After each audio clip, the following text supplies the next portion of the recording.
Bizim otelin arkasında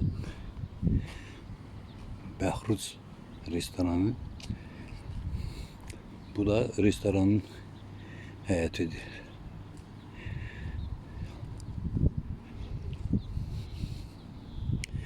Gördüğünüz gibi Kızılgüller Alleyesi. Buranın demiyorlar.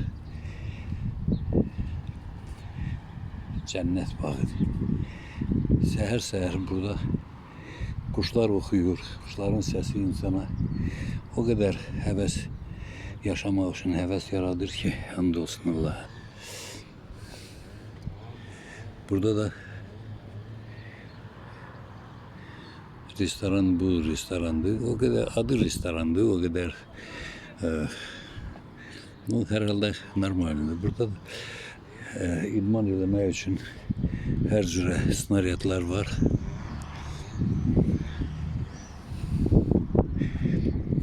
İster ayak için, ister eller için, kol nahiyeler için her cürəsi snaryadlar var.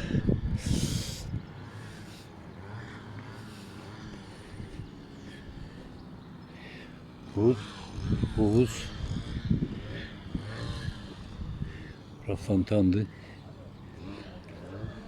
Bunu ancak akşamlar saat 6'dan sonra bilmem nedendirse her yerde saat ancak 6'dan sonra ucundan sonra bu fontanlar koşulur.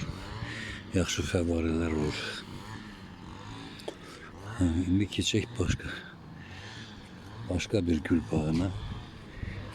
Burada indi gittiğimiz esasen rozalarıydı. Çayını roza ve barxıtını Baykova'yı bu tarafı. Ama bu biri tarafta ise gördüğünüz gibi ağ kızılgüllerdi. Ağ ve sarı kızılgüller karışık kırmızıyla bir yerde.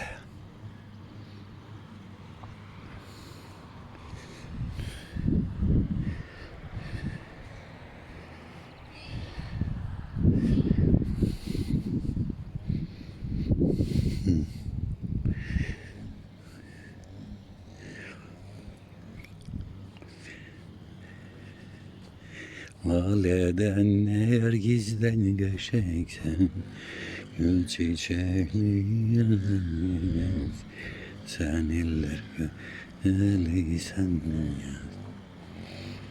nay nay nay nay nay nay nay nay.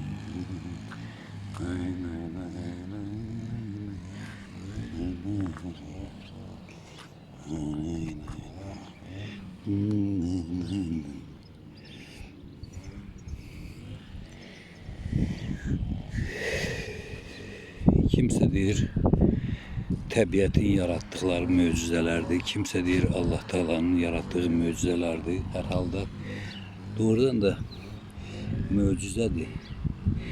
Bu güllərin hər biri bir möcüzədir. İster iyine göre, kokusuna göre, ister rengarenkliyine göre, güzelliğine göre. Bak buna necə mən deyim ki möcüzə değil.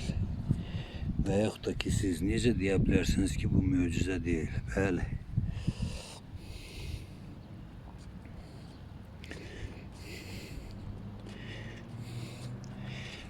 Güzeller güzeli Kızılgülüm.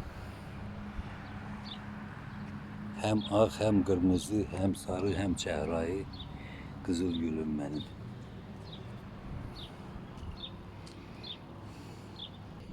Burada ben hardaysa jasmin gördüm.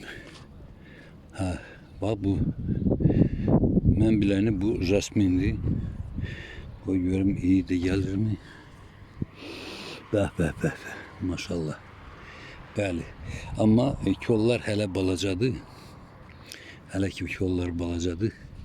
Bunlar daha büyük olurlar. Daha çok çiçekler olur ve daha çok kokusu gelir. Bir kol da buradadır. Burada. Belə.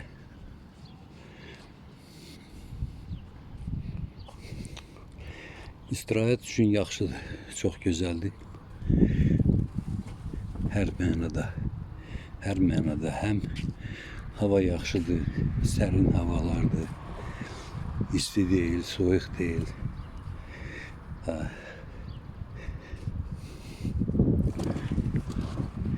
Ama bir söz diyeyim ki, eğer herkes bura kökəlmək üçün gəlirsə, səhv eləyir. Burada kökəlmək yox, arıqlamaq, çəki itirmək daha asandır. O da bizim kimi xəstələrə, bizim kimi artıq çəkili insanlara daha əlverişlidir. Bəli. İndi keçək burada Mixenk gölünə. Mixenk kolu. Bak bu gördüğünüz Mixenk koludur. Bu bunun tomurcukları bunlar vaktiyle yetişecek. Mağazalardan aldığınız Mixenk bak. Burada уже görürsünüz. Açılmaya başlıyor. Gül soğulandan sonra olacak hazır Mixenk.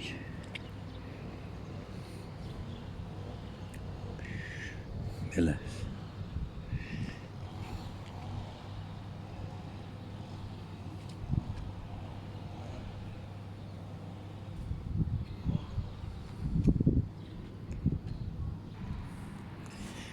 Bakın, bir kolun üstünde hem kırmızı hem sarı. Meğer bu mucize değil mi? Bunu kim yaratabilir? Hansı ressam bunu çekebilir? Hansı ressamın buna cüreti çatar? İlahiden ve tabiatten savayı hiç kes bunu bacarmaz. Hələlik bu qədər. Sağ olun, salamat qalın. Gələn görüşlərə dək.